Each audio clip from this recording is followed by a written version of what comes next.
Hey guys, coming to you from the mighty Midwest. What's going on today? We're here to answer a question from a viewer about the new buyer brokerage law in Indiana. So, hi Dallas, can you explain the new law where the buyer pays 3% and the seller pays 3% to their agents? Does the money come off of the sale of the house or out of pocket? I'm not sure if I'm wording this right. Also, why is this change happening? Thanks. All right, so let's get to my answer here. And my answer is, start out with number one. In a nutshell, your question answers what's going on. Federal law prohibits price fixing. There never was to be a set commission rate of 6 or 7%. Some companies practiced price fixing of 6 or 7%. For example, and customers sued via class action lawsuits. Therefore, going forward, a seller may or may not offer to pay the buyer's agent a commission. What we are seeing in the marketplace is sellers still offering buyers commissions of typically 2 to 3%, typically for single family residential.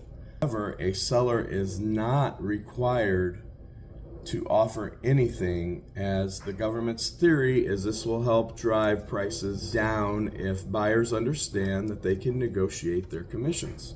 Prior to the law, if a seller was paying 3% and 3%, the buyer was really paying 6% in commission on top of the price, driving up prices in theory. Going forward, again, a seller may or may not be paying the commission. You will have to if you want buyer's representation, you'll have to get something in writing from your agent that you choose to work with as to what the fee will be, and then just look at homes, and everything can be negotiated. So if a seller's not paying commission, maybe get the home for a little bit lower price and add that commission back in the price of the home, or maybe work something with your agent where you pay it outside of closing. It still has to be noted on the settlement statement how much you paid. And just will note it's paid off at closing or paid outside of closing. And everything can be negotiated. It's not going to be a really big deal, but the main thing to know is that the listing agent is working for the seller in Indiana. So they're trying to get as much money as they can for the seller.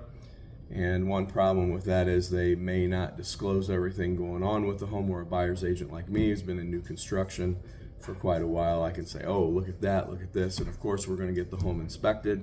Listing agent may say, oh, you don't need an inspection, we got 20 offers coming in, just don't worry about it. Or as a buyer's agent like me, I'm gonna say, no, we need to get this inspected. One story is last year I had a home that had all kinds of issues with it when we inspected it. I mean, when you walk through, it looked pretty good, but I noticed a few things, but the inspector's gonna find more things. One thing was the chimney wasn't sealed properly. So seller sealed up the chimney, and I always request a re-inspection. Now you do have to pay for a re-inspection by the inspector, however it's well worth it. The seller had put construction paper to seal up the fireplace. Now what's going to happen when you light up the fireplace? That's going to burn the freaking house down. So